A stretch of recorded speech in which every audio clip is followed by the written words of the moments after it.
This is a Fox News alert. I'm Tom Graham. Country music superstar Dolly Parton has died. Amazing grace, how sweet. The actress and multi-Grammy winner, known for her flashy style, spent decades in the public eye. Brian Seaver is the late singer's nephew. He spoke on the family's behalf. Dolly called me and said she wants to rest in a beautiful bed of plush cotton because after a life wearing heavy rhinestones, she finally deserves to be comfortable and have some rest. Rest in peace, Aunt Dolly, Aunt Granny, Gigi. May God bless Dolly Parton, and may God bless you all. She will always love you. Posting that message on social media, Parton had been struggling with health issues, which forced her to cancel her residency in Las Vegas. Dolly was 80 years old. America is listening to Fox News.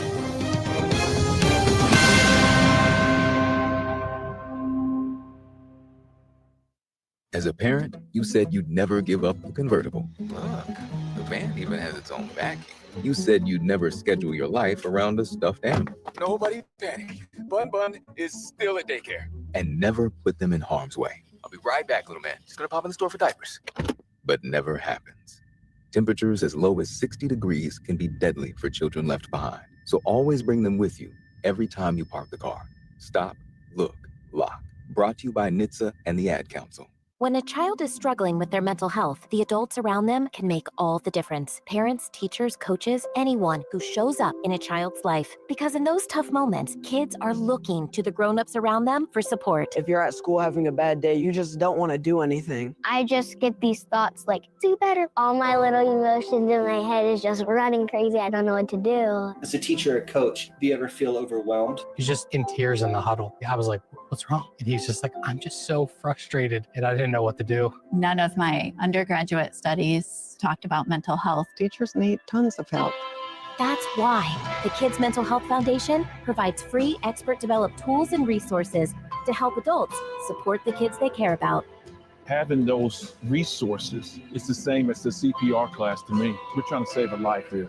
Because when adults feel supported, kids do too. Kids Mental Health starts with us. Find free resources at kidsmentalhealthfoundation.org. The number 3, one of the most important and powerful numbers on so many levels. And for your wallet, it's powerful at InStantRadioDeals.com. Enter the promo code FIRE at checkout for 33.3% off the list price of select items. Liberty Flames individual game tickets, Liberty Flames season tickets for the upcoming football season, and Hill City Howlers skyboxes and general admission with a $10 food voucher. All through the end of August. 33.3% off the list price of those items when you enter the promo code FIRE at checkout.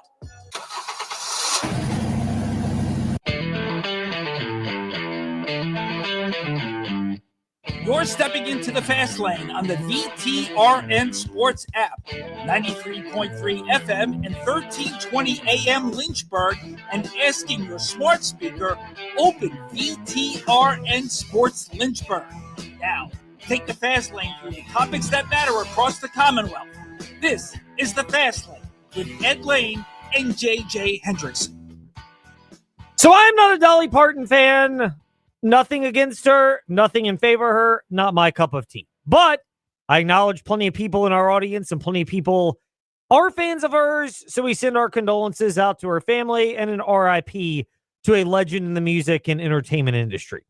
Now that we have that out of the way, by the way, are you a Dolly Parton fan one way or the other, JJ? I can't say. I'm not a big country music guy, so I can't say I really have an opinion on it. You know, there are a lot of things like that where it's not my cup of tea, but I can acknowledge their contribution to entertainment, to society, and therefore you can still observe their contributions and understand that people are hurting and send thoughts and prayers to people in that position. Yeah, of course. I mean, she's an absolute icon, and like we said, it's not really for us, but I totally understand the appeal for her music, and I mean, she's going to go down as one of the all-time great artists. I think it's safe to say. People that love her, and there are a lot of entertainers and people out there that fit that description. I don't know if there's even anybody in sports that would classify that way. For me, it's really hard to find that. Maybe it's just I've gotten too close to the sun on this industry, on entertainment, how it works. I don't know if you're quite there, JJ, but I'm sure you'll get there to a certain point if you're not already, where I love, don't get me wrong, I love music. I very much love TV shows and movies and certainly sports, but the star awe, if you will, wears off the longer you're in this business because it transforms across the board and you realize, I mean, we're in sports. We grew up rooting for these people. over time you can appreciate them while at the same time realizing, that the shine wears off the star, so to speak.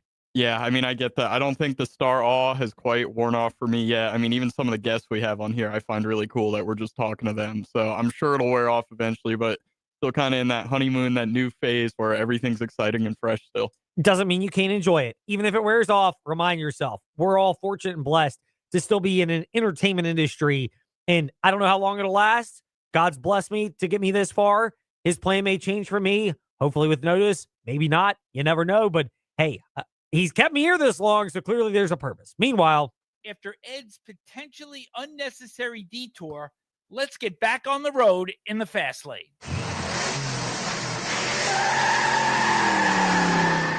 So there could be a bigger theological discussion that's probably more fit for our friends at Impact Church on 811 Thomas Jefferson Road in Forest, where they could get into this. About, is it lying if you're just not providing all of the information? Because in the world of sports, I think that might be where we are right now. I don't think I'm going to call Jamie Chadwell a liar. He has not said that. But is Jamie Chadwell maybe slow playing this in a way that he might normally not slow play? Let's just, for the sake of argument, say that Liberty football is opening up against Norfolk State instead of James Madison. They might be more comfortable naming their starting quarterback right now. But I don't blame them for dragging this out, JJ, especially when we heard it yesterday covering the Commonwealth, because and guess what? We keep receipts. At Fastlane Ed Lane, where you listen to podcasts. But are the JMU Dukes seemingly any closer to naming a quarterback? Oh, no. Oh, no. And is it possible they might drag their decision up till kickoff noon next Saturday when Liberty is at JMU? Yes. So I think that's the context through which I am considering everything Jamie Chadwell is saying about Liberty's quarterback competition, because what do you know? JMU had their media availability today in similar spot. No QB1 revealed. And I guess it won't happen until it somehow gets leaked to Pete Thamel anyway. Yeah, I don't know. It's starting to kind of feel like a cold war almost between JMU and Liberty. I mean, it's almost a game of chicken even. Who's going to name the starting quarterback first? Who's going to give up that little bit of intel to help their team? I'm really curious how this one ends up. I mean, it might be Friday or Saturday, next Friday or Saturday, that is, before we end up hearing who the quarterback is. Oh, it could easily be that late. I mean, I wouldn't be shocked at all. See, I think there's gamesmanship involved. There are a couple things that happened at the press conference today for Jamie Chadwell. I kind of wonder, they talk about being deep into camp and players are tired of hitting against each other because in college, you don't have preseason games like the NFL or scrimmages with other teams. So you're not in a spot where you're going head to head and getting ready. Jamie Chadwell had this to say. And look, there's a lot of interesting nuggets we can break down, but he was asked if they might play multiple quarterbacks. That's what we'd love to do. Yeah, I'm not going to tell you we might not play one. We might play two. Who knows? Again, we got 9 practices, so we'll have to narrow down what we need to do. He mentioned, Jamie Chadwell, that we've got 9 practices, a lot, which seems to be a way of saying he wants to be extra certain in his quarterback, maybe more so than if they were opening against, again, no offense to the Spartans and our HBCU friends, but Norfolk State. They're opening at JMU, much harder, much higher profile. When he says multiple quarterbacks, that's one of the alarm bell raisers because, I mean, look at Chadwell historically. He is stuck with guys through injuries, Grayson McCall at Coastal Carolina, injuries and decision-making, Caden Salter. You can put Ethan Vasco in that category as well. Once he has named them starting quarterbacks, and people have thought that there needs to be a change. So when I look at the history and Jamie Chadwell says we might play multiple quarterbacks, that to me was the ultimate red flag raiser. I don't blame him. JMU's doing the same thing. Maybe not saying they're playing multiple quarterbacks, to get my usher on for a moment. I have not heard the Billy Napier press conference because we were at Liberty's today for theirs and then have to do some sales responsibilities at the Virginia Talk Radio Network. But that's the one where is a red flag to me is you look at the history of Chadwell, he generally has a guy, and if nothing else, he and his staff are loyal to a fault, to coaches, to players, to anybody around. So the idea that they play multiple quarterbacks, that to me is, hey, we're just going to drag this thing out as long as possible. Again, don't blame them. But I think there may be some gamesmanship going on with JMU and potentially even with your own team to keep them on their toes for what seems like it's been a good camp, but you don't want to let off the hook as class began at Liberty today and the mode of practice and the focus might shift a little bit. Yeah, we're getting to a point where I really don't know what's going on with Jamie Chadwell and this whole quarterback fiasco. I mean, he mentioned 9 practices left, but the thing we were hearing from him before is he wants to see consistency from one of these quarterbacks. He wants consistent performances. So what I'm curious about is what's he going to see in the next 9 practices from one of these quarterbacks that would be enough consistency for him to give the okay that he hasn't seen already going back all the way to spring practice? So that's a great question. I'm glad you asked, JJ, because I may or may not have been at the press conference today when Jamie Chadwell brought this concept up. And he was asked about it. And I think there's also some additional light that's been shed on other positions at Liberty. Fairly confident, it seems, in the running back options, the wide receiver options. In a moment, we'll get to the offensive line, but all of that, which I think ties into what they're looking for and what they need. We have a good idea and the coach has done a nice job of making sure certain guys get certain reps with certain people and making sure it works. I think we have a really good idea of what we have, what we don't have, in skill position wise. I think we've got a deep running back room. I think we've got a solid wide receiver room. We got some guys there that have played some football, and then we need some guys to step up there. But I think we have a good understanding of who we are as far as what we can do, what we can't do. Now we just got to get somebody out there to do it consistently and not hurt it. The thing that we make the decision, we're going to make it based off of what gives us the best chance not to beat ourselves. And that's the main thing is who's not going to help us beat ourselves first and foremost, and then we'll go from there. So Jamie Chadwell answered that question. The thing it seems, JJ, is they want somebody who cannot beat themselves as the quarterback for Liberty, because I think there's also worth noting here, they seem confident in the running back options. I get it. They look like they've got some real great ones there, as well as the pass catching options, even though they lost Dante Lee to Texas Tech. No shock why that might have happened. Insert your Cody Campbell comments here. But consistency, not making mistakes, not beating themselves, which to me indicates, if anything, I think they want to really rely on the running game. I think one of the greatest points from social media, Fastlane, Edlane, on Twitter in particular, is Nick Pierce of the Liberty Flames Sports Network and John Manson from SeaofRed.com. And John's going to join us in about 15 minutes around 5:25 today in the Fastlane. But they both mentioned maybe we're not talking enough about the running game.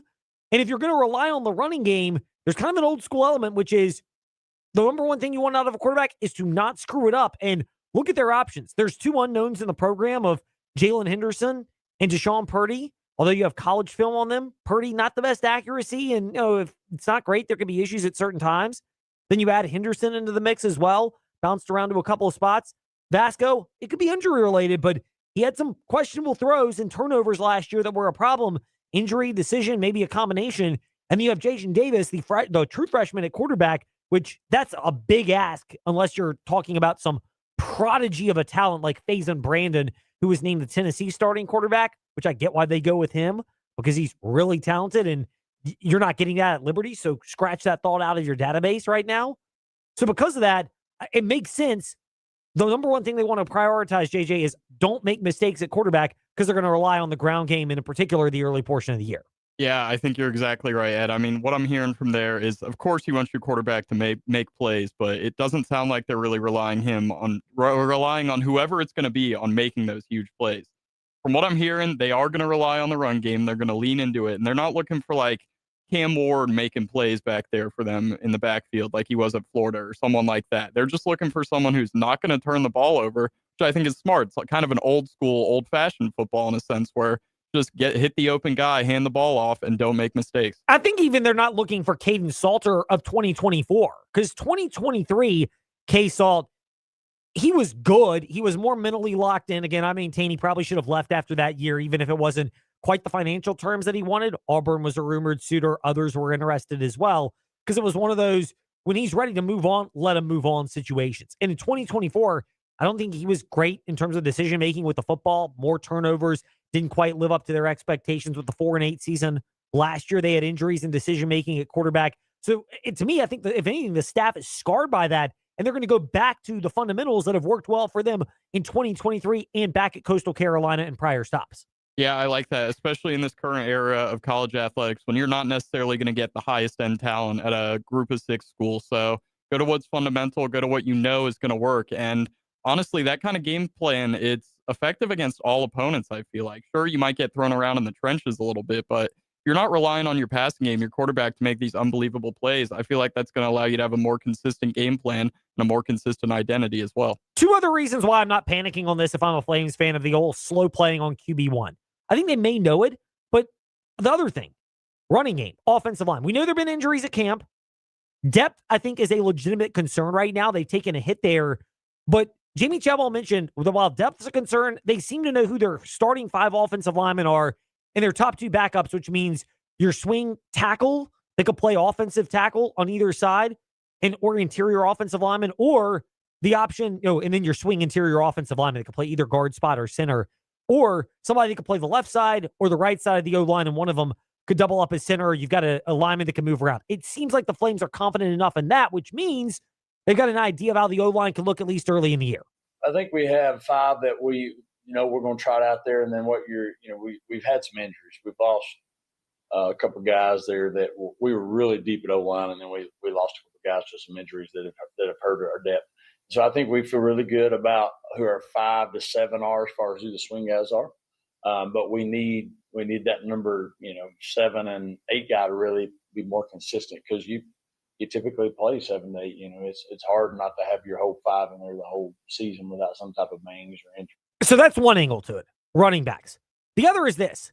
I think this is the easiest one to remember. I don't think Cam Davis, the running back transfer from Florida State, was even letting a cat out of the bag on this, because I'd imagine he was pitched in the recruiting process about the history of running backs with Liberty. He was asked that by Bryson Gordon of newsadvance.com and the media today, and mentioned that was one of the appealing factors. But let's be real here. As Cam Davis noted, there's no real secret about the Flames offense has worked historically when it's at its peak.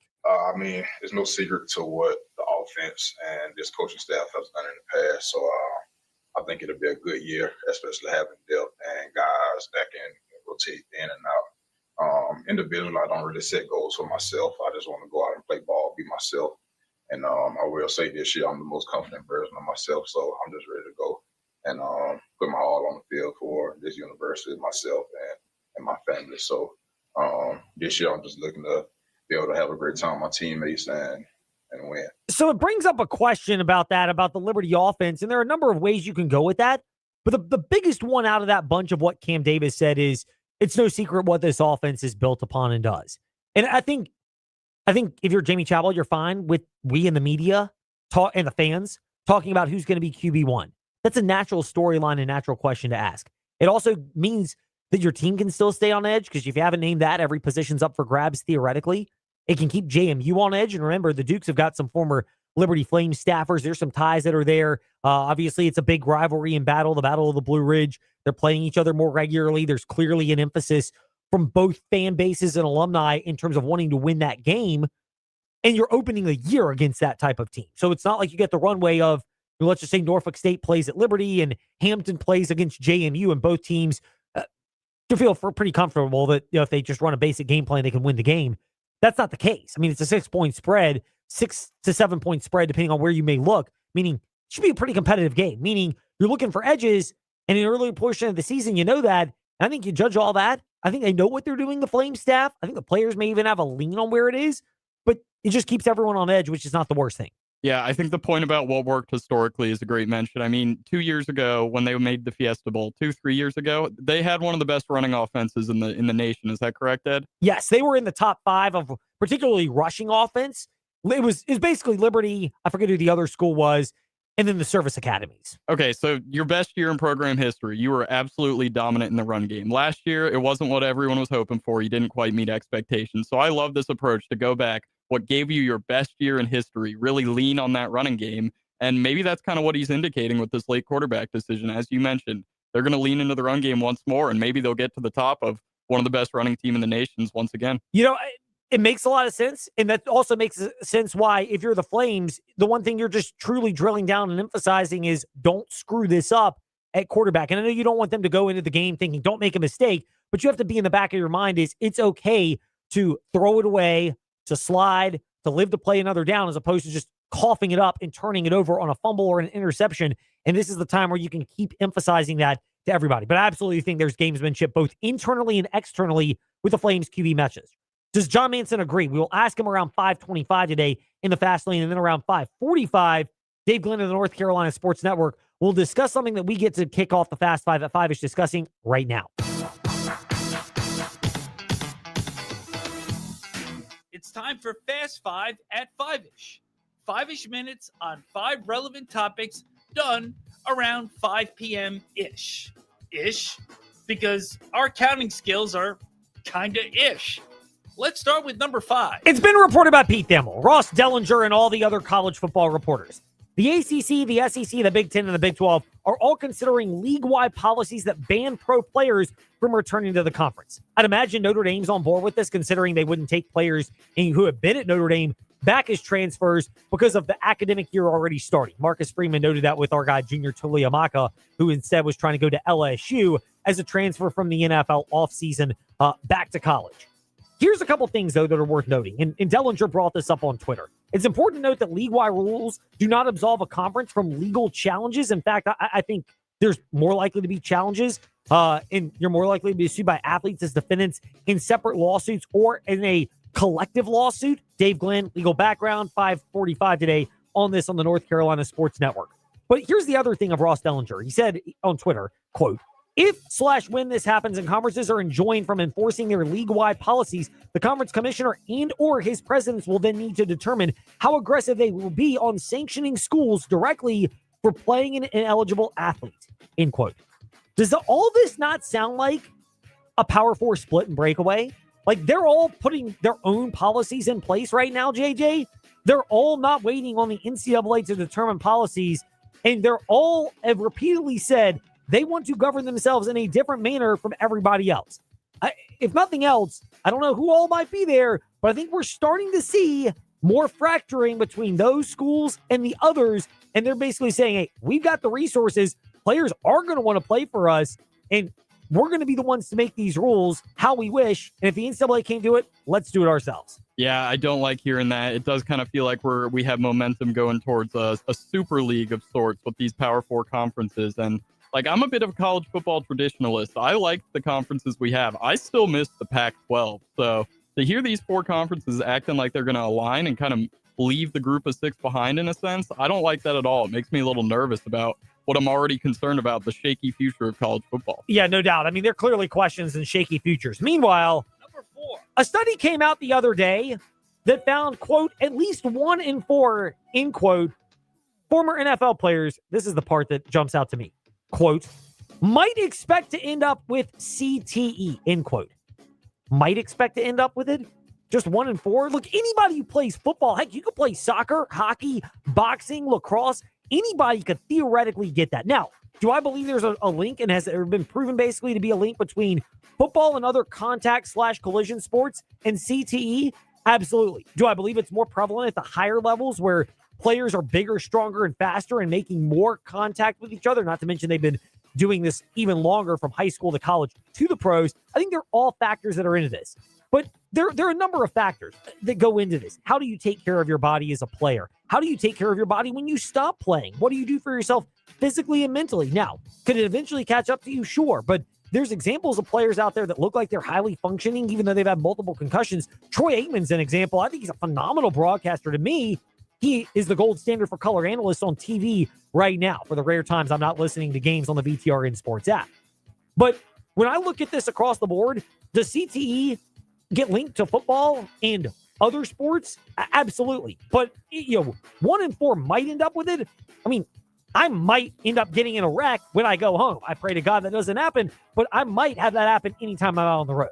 Yeah, that verbiage is really interesting. 1 in 4 might have it. And I guess what I'm thinking is maybe they're using that verbiage because you don't know if you have CTE, obviously, until you've already passed away. There's no way to find out until then. But 1 in 4, honestly, is still quite a big number. You think of how many guys are in the NFL. There's hundreds of guys who would be coming out with CTE if that number ends up being true. Yeah, I think that's a big point to remember as well. Meanwhile, number 3, just a quick little in case you missed it.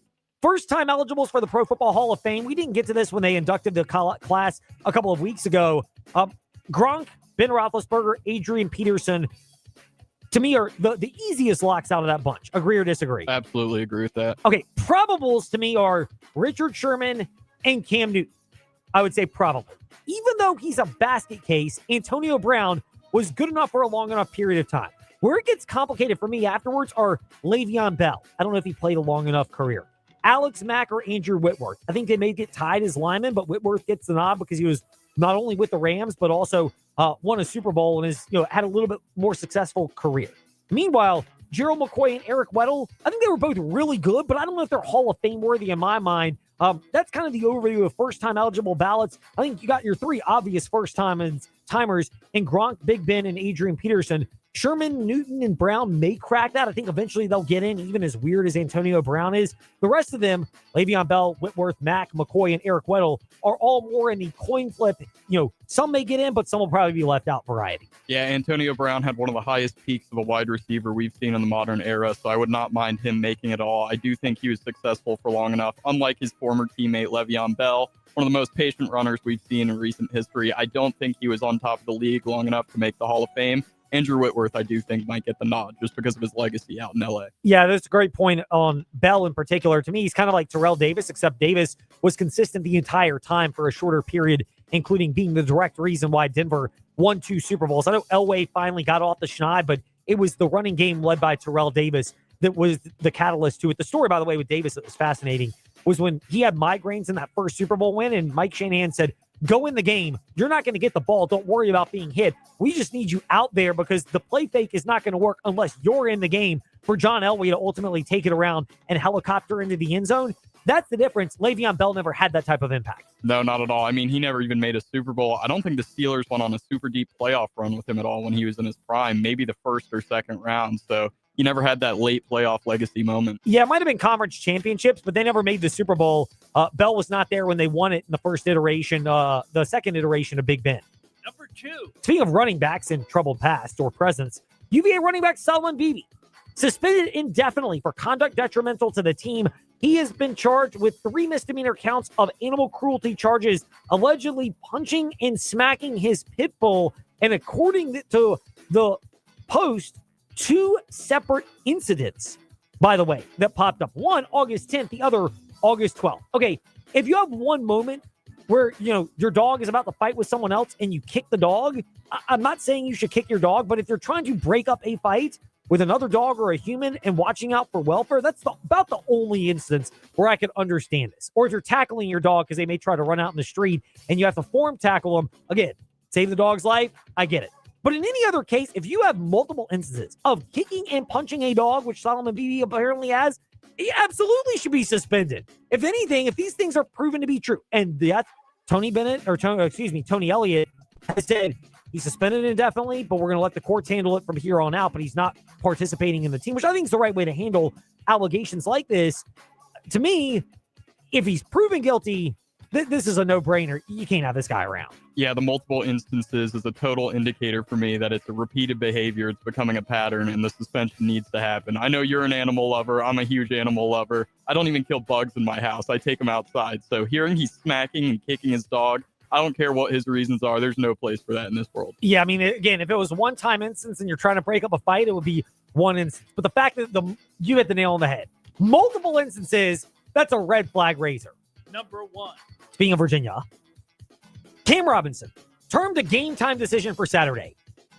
But yet he's practicing. I would go snap count if I had to just take a guess at this because he's been participating in camp, but the amount in which he's been turned loose has been more on a pitch count. I would say this. To me, he's a game time decision, meaning I think he'll play, but a snap count. But sticking with the theme of the fast lane to start the show, gamesmanship seems to be at work here. Yeah, I think he's way too valuable to that Cavaliers defense to not play this game against NC State, which is going to have so many eyes on it with it being one of the big week 0 games. So I think snap count's a good shout. With him practicing, I don't think there's any real way he does not see the field at all in this game. We normally have Wahoo Wednesdays, but we're going to do a Wahoo Wednesday on a Thursday because, we can't help ourselves. With Preston Will of thesaber.com, so we'll ask him more about this in a couple of days. Meanwhile, when we return, does John Manson agree with us that there's gamesmanship at work with the Liberty Flames and their quarterback situation?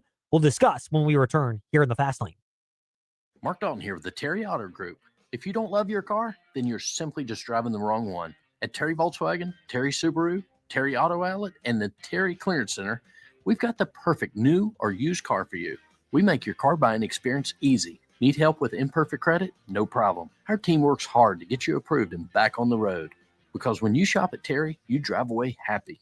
Visit us at any of our 4 locations or online at terryautogroup.com. Terry Auto Group. You'll love our cars. Hey, small to medium business owners, if you're frustrated with slow IT support, high costs, or paying for services you just don't use, it's time for a change. Hi, I'm Colt with We Fix Stupid Computers. We provide reliable on-site and remote support tailored for businesses just like yours. And we go beyond just fixing problems. We empower your staff with real technology so they can work smarter every day. From repairs to training to full IT support, we save you time, stress, and money. Call We Fix Stupid Computers, 434-525-8590, where smart support meets real savings. You walk into a repair shop, hear the price of their estimate, realize they'll take an eternity to get to you, and go, uh-oh, better get Mako. At Mako of Lynchburg, they're certified to do repairs on any type of car and for any insurance company because they ultimately answer to you. They'll process through insurance companies or help you pay out of pocket. They don't get better prices to insurance companies than they would for you because at Mako, it's all about being honest with you. So if your car needs collision repair or paint, go, uh-oh, better get Mako on Kemper Street in Lynchburg.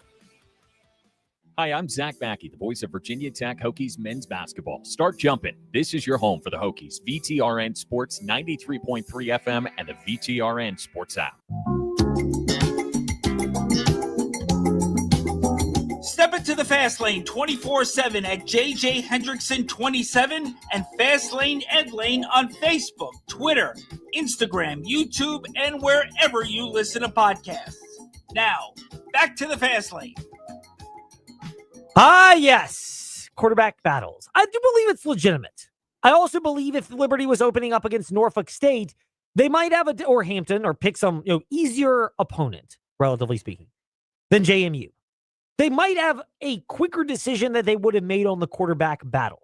No, I don't think they're going to play 2 quarterbacks because Jamie Chadwell, even though Jamie Chadwell mentioned that's a possibility today. John Manson, Liberty Flames reporter for ACofRed.com, is joining us here in the Fast Lane. John, great to be chatting with you. I hope and pray things are great in volleyball land with your daughters. You are being a fantastic dad, and we appreciate you taking a moment from that to join us today in the Fast Lane. How much of the no QB1 decision from Jamie Chadwell is gamesmanship? Yeah, it sounds like we've been just rinse and repeating every week here talking about the quarterback battle because it's really no news each and every week for the Flames. And, Coach Chadwell was even more close to the vest, I think, today in his comments. Just it seemed like nearly every question got a, we'll wait and see, we'll see.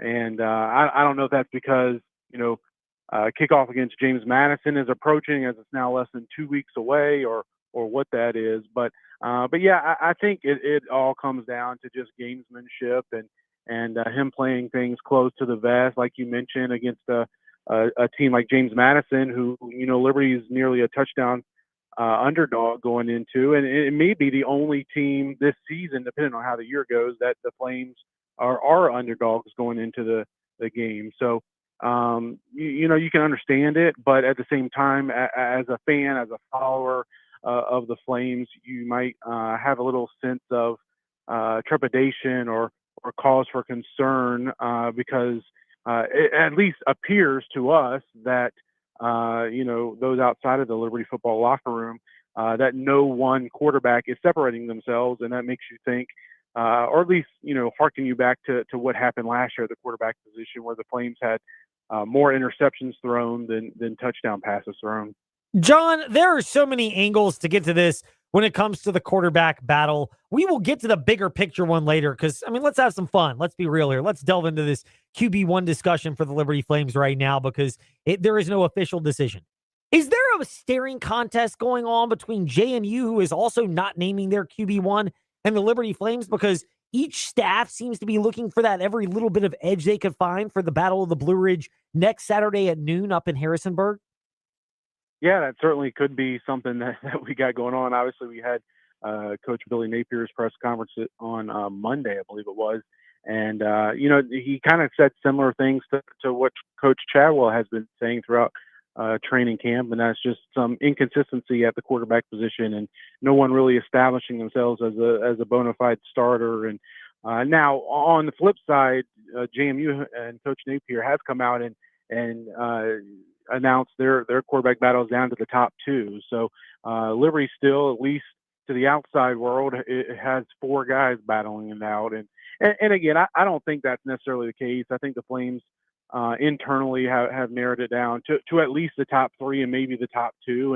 And maybe they've already kind of settled on their one starter, and they're just kind of holding that in and not letting that get out, and just waiting to see a couple more practices that you got, because Coach Chadwell talked about it'd be Thursday before they start turning their attention solely to JMU. So you got a few more practices to go. So just make sure he kind of said that too, is like, just make sure that the decision that we want to make we're 100% in that. So it's interesting. You got these two coaches that are kind of playing stalemate with each other and waiting to see who's going to make the first move, and will there be one starter named. And I think for JMU, they've got more reason to name a starter going into week one as opposed to Liberty. I mean, Napier's in his first year there, and he's obviously got a little bit of a leeway there as far as job security and safety, and they're coming off a truly successful season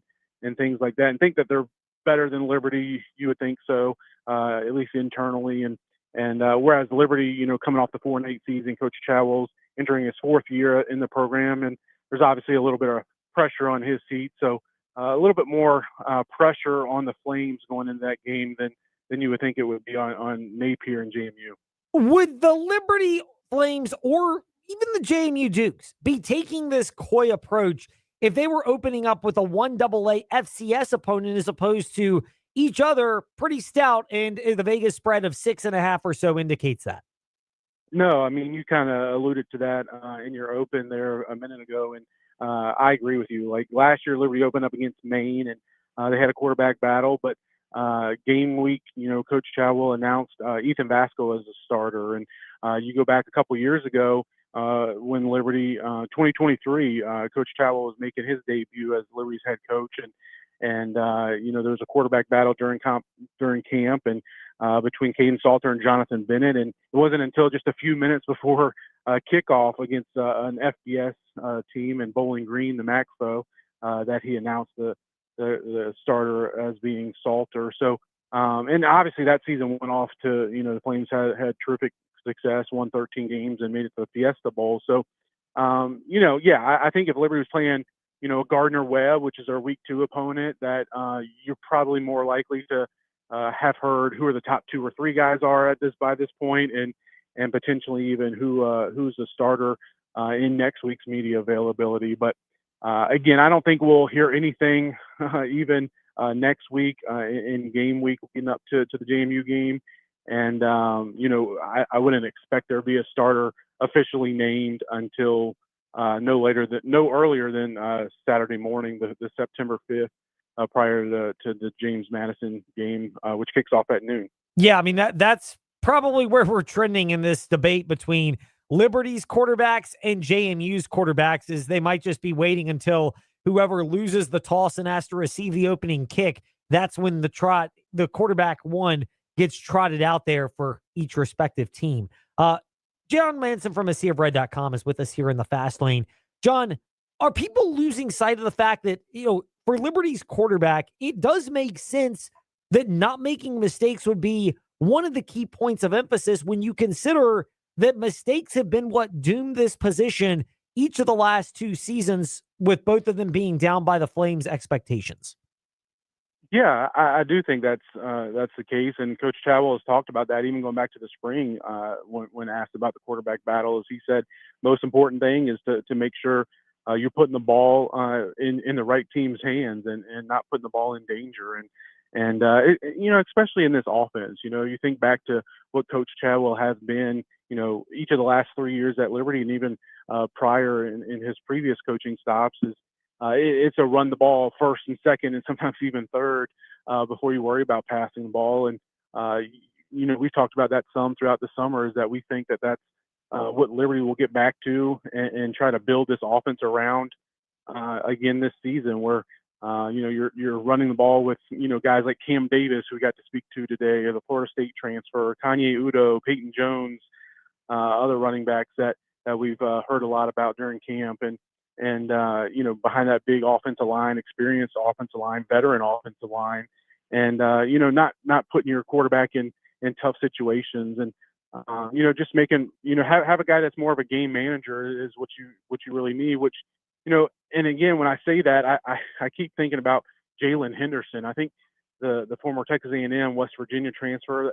He seems to be the guy that fits that mold as far as he's either a 5th or 6th year guy. I think 6th year in college football for him, and been around a few different programs. And if he's able to grasp the offense, which you think he would be able to, he's a guy that's a run first type guy, dual threat quarterback that has been prone to make the right play.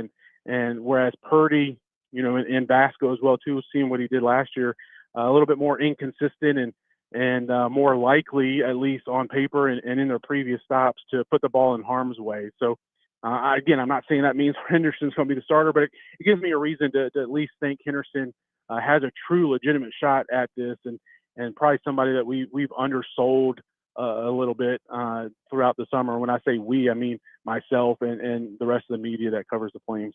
John, you brought this point up a couple of weeks ago. Nick Pierce of the Liberty Flames Sports Network reiterated it. And now we're going to do the same, or have already done the same in the fast lane. Are people losing sight of the fact that also not making mistakes is something that the Flames emphasize at quarterback, because they're going to be a run-heavy team, and when they're at their best, that's generally who this offense is?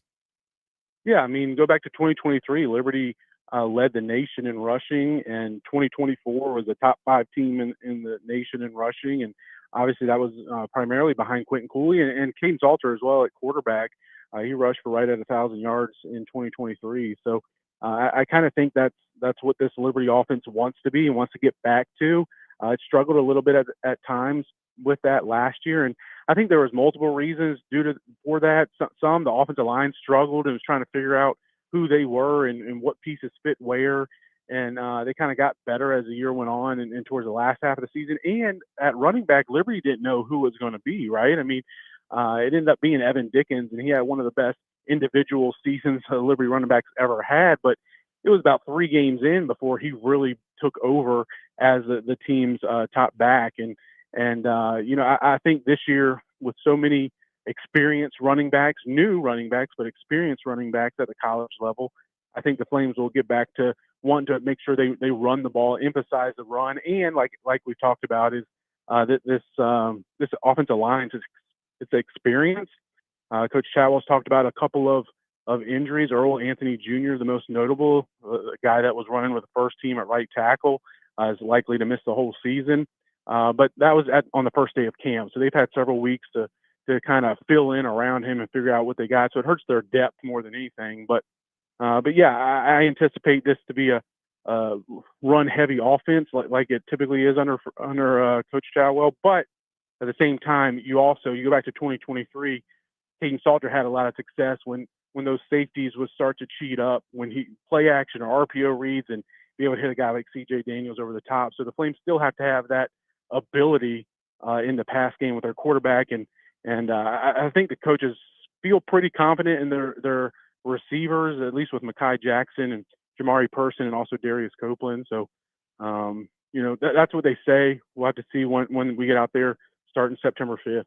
We will look for that, and we will not be holding our breath either on the quarterback one decision, although we will be waiting for it the next media availability next week. John Manson, BG, and I, and whoever else joins us over at Liberty University. John, we'll wrap it up on this. New sponsorship between Liberty and, I'll call them K-Love. They're another radio network, but not really a direct competitor of ours here at the Virginia Talk Radio Network. I don't even think they have any stations in the greater Lynchburg area, although I'm sure you can listen to them online. But I don't know why you would. You could listen to the VTRN Sports app instead. But Liberty announced that partnership. It makes sense from a missionally aligned program. It makes sense from a, resources. I know those stations. I used to work for one. They're very well financially resourced. Religious radio stations are. So it seems like this is a win-win opportunity. What are your takeaways from this new jersey sponsorship multi-year between Liberty and K-Love? Yeah, I mean, Liberty, 10 of the 20 athletic programs this athletic season will be sponsoring or wearing that K-Love jersey patch on their uniforms. And Like you said, it's a multi-year deal that is going to expand to all 20 programs next year. But this year, football, men's and women's basketball, softball, baseball, men's and women's soccer, most notably, are the ones that'll be sponsored or wearing those patches.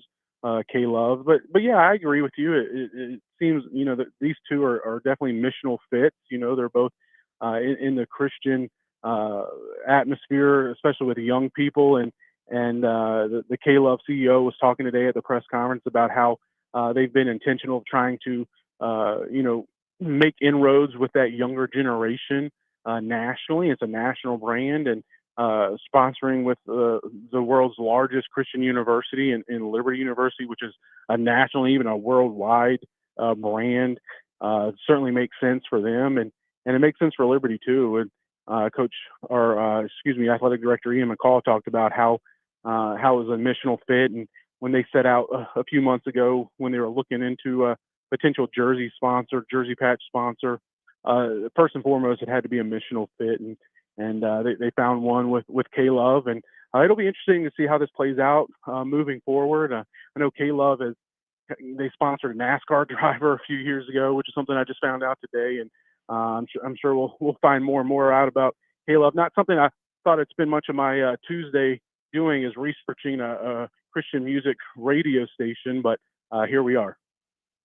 It's not going to be Magic City, the iconic club in Atlanta. They might sponsor the Miami Hurricanes, or certainly that school down in Baton Rouge. They ain't sponsoring Liberty. For those that were wondering about this sponsorship, missional fit was a point that was emphasized. John, we appreciate your emphasizing that as well and doubling down on our commentary today here in the Fast Lane. Yes, sir. Thanks for having me on, Ed. We'll talk to you soon. Our pleasure. John Manson with us here in the Fast Lane. And yes, Magic City. You're familiar with Magic City, by the way, right? Yes, I am. They tried to have Magic City night at the Hawks a few months ago, and Luke Cornett got that shut down. Yeah, I mean, it's kind of, morally, I completely understand it, but for the posterity of ridiculousness, that's more of where I was going with.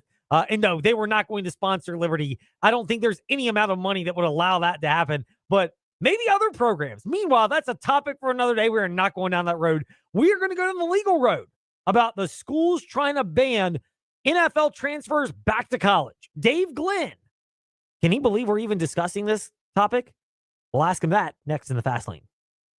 Lunchtime just got an upgrade. Stop by McAdoo for our $8.95 weekday special and grab a legendary sandwich at an unbeatable price. Choose from your favorite classics, the Coney Island, Betty Bop, Ragtime, or Stogie. Classic sandwiches packed with savory meats and flavors in between fresh bread. Make it a meal by pairing your sandwich with a sidekick, a warm cup of soup, or crispy chips. Great food, cozy vibes, and the best deal in town. It's time to share great food and fun. Just to be there, the only one. Just to be there at McAdoo's. We'll see you at the Doos. Some places play football. Virginia Tech lives it.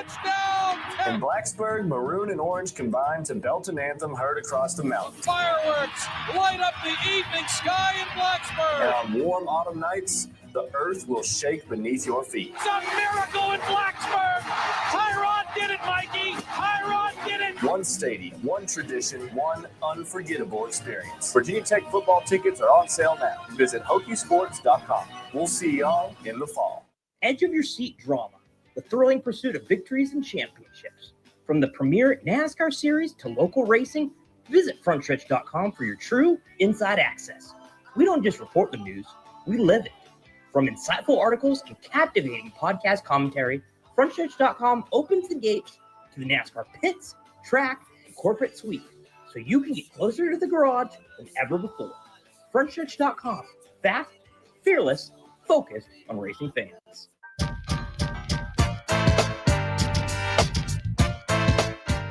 Come join the chat or give us a piece of your mind. JJ Hendrickson 27 and Fastlane Ed Lane on Facebook, Twitter, and Instagram. Time to ask him and put him on the hot seat. Dave Glenn, North Carolina Sports Network, who is generous enough to join us in the Fast Lane. Dave, can you believe we have reached a world where we are discussing players transferring from the NFL back to college? Yes, Ed, I can believe it only because of where college sports has gone over the last half dozen years or so. If you told me 10 years ago or 20 years ago that this would be a possibility, that I would not have believed. But we have been on this path to semi-professionalism for much of this last decade, and that's why it's hard to be surprised by anything anymore. Dave Glenn of the North Carolina Sports Network is with us in the Fast Lane. And for the purposes of this segment, Dave, we can confirm with you, correct? You have a legal background and are a licensed lawyer, correct? Correct. I started practicing law here in North Carolina in 1994. I'm very familiar with our state's laws and many federal laws, and I had no idea that that would come in handy so often in my media career. Well, it's here now. This is our new era of college athletics where suddenly you have a unique level of qualifications and expertise. Yeah, and one thing that's confusing to people, and I understand why, is that those folks who were counting on a federal case to give them that 5th year of college eligibility, they're now on the losing end, at least temporarily, when the 10th Circuit reversed the lower court, etc. But those athletes relying on state court decisions in front of state court judges on different areas of the law, many of them now are eligible, including some of these NFL players, but also that other set of lawsuits just related to 5th year folks who were kind of left out of the NCAA's conversion to what they call the 5 years to play 5 seasons rule. Dave Glenn, North Carolina Sports Network, with us in the Fast Lane. Dave, to get my usher on for a brief moment in the Fast Lane, most people know I am, generally speaking, not a pro-union guy. But when it comes to sports, it makes things a lot more neat and tidy. Is this even a remote possibility that in certain conferences we might get to the point where collective bargaining, gasp, might be the solution that is adopted? Because it seems like any legislation that doesn't involve that is just going to continue to get challenged by players and their attorneys, and I'll use air quotes on this, agents. Yeah, I've been saying for probably 5 or 6 years, there's 3 paths forward.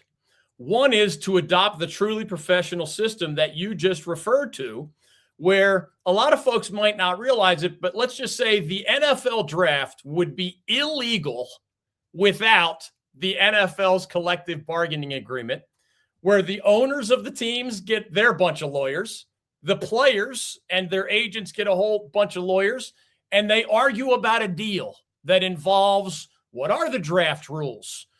In other lines of work, nobody told you what radio station you had to work for because they drafted you out of college, right? It's an illegal act to tell somebody that they have to work here or there in our country unless there's a collective bargaining agreement or another legal framework that makes it legal. College has never come close to anything like that. So that is one path forward, but I don't think we're close to that. Another path forward would be the United States Congress to come up with the framework for the future of college athletics. It could still be sued on constitutional grounds, but it's what the NCAA has been begging Congress for most of the last several years. For 100 years, the NCAA told the United States Congress, stay out of our business. We know what we're doing. Well, the last several years, it's been the opposite. Please save us from these lawsuits by coming up with a framework for the future of college sports. And the third path forward is what we have now, where, Ed, you could take the same set of facts for an individual athlete, and that athlete may win in Louisiana and might lose in a different state because that state's laws are different, or its constitution is different, or contract law is different. Antitrust law is a federal law. Lots of other areas of the law are state by state law.